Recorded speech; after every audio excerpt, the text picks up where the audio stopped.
Hello সুপ্রিয় দর্শক, আপনি কি জানেন এই 10টি ড্রাইভিং ভুল আপনার ড্রাইভিং স্কিলকে একেবারে নষ্ট করে দিতে পারে। এবং সবচেয়ে খারাপ বিষয় হলো আমরা সবাই কম বেশি এই ভুলগুলো করে থাকি। এই 10টি ভুল আপনার ড্রাইভিং স্কিলকে একেবারে ধ্বংস করে দিতে পারে।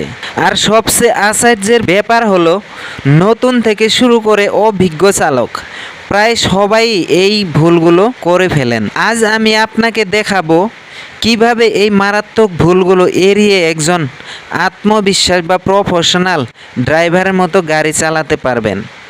আমি 100% গ্যারান্টির সাথে বলছি, এই মিস্টেকগুলো যদি আপনি এড়িয়ে চলতে পারেন তাহলে আপনার ড্রাইভিং হবে একেবারেই প্রফেশনাল লেভেলের। তাই ভিডিওটি স্কিপ না করে শেষ পর্যন্ত দেখুন, কারণ শেষের 10 নাম্বার টিপসটি আপনার জন্য জীবন বাঁচানো টিপস হতে পারে। আপনি যদি আজকের টিপসগুলো কাজে লাগান তাহলে আপনার ড্রাইভিং স্কিল অনেক গুণ বেড়ে যাবে, সে ব্যাপারে কোনো সন্দেহ নেই।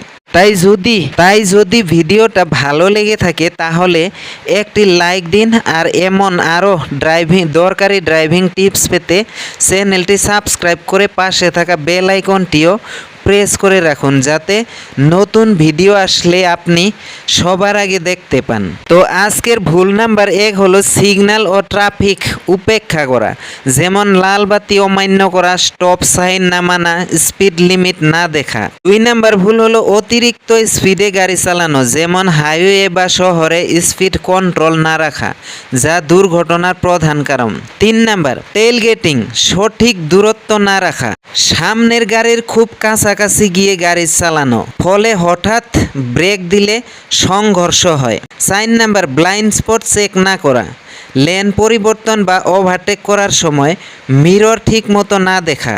5 নাম্বার মোবাইল ফোন বা অন্য দিকে মনোযোগ দেওয়া, এটি একটি মারাত্মক ড্রাইভিং ভুল যেটি হাই রোডে বা যে কোনো জায়গায় গাড়ি চালানোর সময় করা নিষেধ। 6 নাম্বার ওভারটেক করার ভুল টাইমিং, পর্যাপ্ত স্পেস বা ভিউ ছাড়া ওভারটেক করা। 7 নাম্বার নাইট ড্রাইভিংয়ে হাই বিম ব্যবহার, হাই বিমের কারণে অন্য ড্রাইভারদের চোখ ধাঁধিয়ে যায়, ফলে দুর্ঘটনার ঝুঁকি বাড়ে। 8 নাম্বার রাস্তায় ধৈর্য হারানো, হর্ন বেশি বাজানো, জোর করে রাস্তায় ঢুকে পড়া, রোড রেসে জড়িয়ে পড়া, এইসব মারাত্মক ড্রাইভিং ভুলগুলো এড়িয়ে চলা। 9 নাম্বার ভুল হলো ড্রিঙ্ক করে গাড়ি চালানো, এটি কিন্তু কোনোভাবেই এলাও নয়। ড্রিঙ্ক করে কখনোই গাড়ি চালাবেন না বা ড্রাইভ করবেন না, এটা কিন্তু মারাত্মক ভুল, কারণ এটা শুধু আপনার জীবনেই নয় অন্যদের জীবনকেও ঝুঁকিতে ফেলে। আজকে সবচেয়ে শেষের টিপসটা হলো 10 নাম্বার, সেটা হলো ড্রাইভিং করার সময় সিট বেল্ট না বাঁধা। কিছু ড্রাইভার বলে হয়তো সামনেই বা লোকালে ড্রাইভ করছে, সিট বেল্টের কোনো প্রয়োজন নেই, কিন্তু এটা কখনোই করবেন না। সিট বেল্ট হয়েছে এমন একটা জিনিস যেটা সিট বেল্ট না বাঁধলে বা সিট বেল্ট ইউজ না করলে কিন্তু এয়ার ব্যাগ খুল খায় না।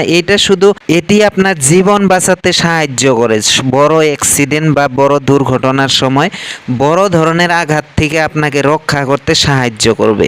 গাড়ি দুর্ঘটনা যে কোনো সময় হতে পারে যে কারোর সাথে, কিন্তু সেই মুহূর্তে সঠিক সিদ্ধান্ত নিলে জীবন বাঁচাতে পারবেন আপনি এবং আপনার প্রিয়জনদের। আজ আমি সেই বিষয় নিয়ে ডিসকাস করব। আমি আজকের ভিডিওতে বলবো বিশেষ করে কার স্ক্র্যাচ হলে কি করবেন বা কিভাবে পরিস্থিতি হ্যান্ডেল করবেন।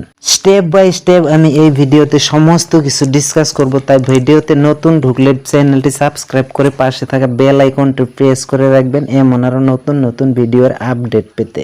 তবে চলুন দেরি না করে শুরু করি। স্টেপ নাম্বার 1-এ আমি যেটা বলবো, আতঙ্ক না হয়ে শান্ত থাকুন এবং সেই সময়ে শান্ত থাকুন এবং গাড়িটাকে সেফ জায়গায় নিয়ে যেয়ে সুন্দরভাবে রোডের পাশে পার্ক করুন এবং হ্যাজার্ড লাইট অন করে রাখুন।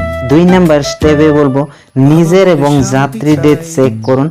আপনি বা গাড়িতে থাকা অন্য যাত্রীগুলো কেউ আহত হলে দ্রুত তৎক্ষণাৎ জরুরি নম্বরে কল করুন। ভারতে হলে ডায়াল করুন 108 অ্যাম্বুলেন্স বা 100-তে কল করলে পুলিশ। আপনার অবস্থান স্পষ্টভাবে বলুন, রাস্তার নাম, কাছাকাছি ল্যান্ডমার্ক ইত্যাদি। 4 নাম্বার আহতকে সরানোর নিয়ম, যদি গুরুতরভাবে চোট লেগে থাকে এবং গাড়িতে ফেসে থাকে, অযথা টানাটানি বা টানাজেরা করবেন না। প্যারামেডিক্স আসা পর্যন্ত অপেক্ষা করুন। 5 নাম্বার, প্রমাণ সংগ্রহ করুন। মোবাইলে ছবি তুলুন, দুর্ঘটনার স্থান, গাড়ির অবস্থা এবং আশেপাশের পরিস্থিতি, এগুলো পরে পুলিশের কাজে লাগে। 6 নাম্বার, ইন্স্যুরেন্স কোম্পানিকে জানান দুর্ঘটনার 24 ঘন্টার মধ্যে আপনার ইন্স্যুরেন্স প্রোভাইডারকে ফোন করে বিস্তারিত জানান। 7 নাম্বার, আইনগত প্রক্রিয়া অনুসরণ করুন। এফআইআর করতে ভুলবেন না। এটি শুধু আইনি সুরক্ষাই নয়, ইন্স্যুরেন্স ক্লেইমের জন্যও জরুরি। দুর্ঘটনা কখনোই প্ল্যান করা যায় না, কিন্তু প্রস্তুতি থাকলে জীবন বাঁচানো যায়। তাই ভিডিওটি যদি ভালো লেগে থাকে তাহলে আপনাদের বন্ধু ও পরিবারের সঙ্গে শেয়ার করুন। ভিডিও সম্পর্কে যদি কোনো মতামত বা পরামর্শ থাকে তাহলে কমেন্ট বক্সে কমেন্ট করে আমাকে জানাতে পারেন, বা আগামী ভিডিও কোন টপিকের উপর দেখতে চান সেই বিষয়ে আমাকে কমেন্ট করতে পারেন। আমি আগামী ভিডিও আপনাদের কমেন্ট অনুযায়ী নিয়ে আসার চেষ্টা করব। সো আজকে ভিডিও এখানে শেষ করছি। সো আগামী ভিডিওতে আরেকটা শানদার বা দারুণ টপিক নিয়ে আসবো। ততক্ষণ পর্যন্ত সবাই ভালো থাকবেন, সুস্থ থাকবেন, এই প্রত্যাশা নিয়ে আজকের ভিডিও এখানে শেষ করছি। ধন্যবাদ।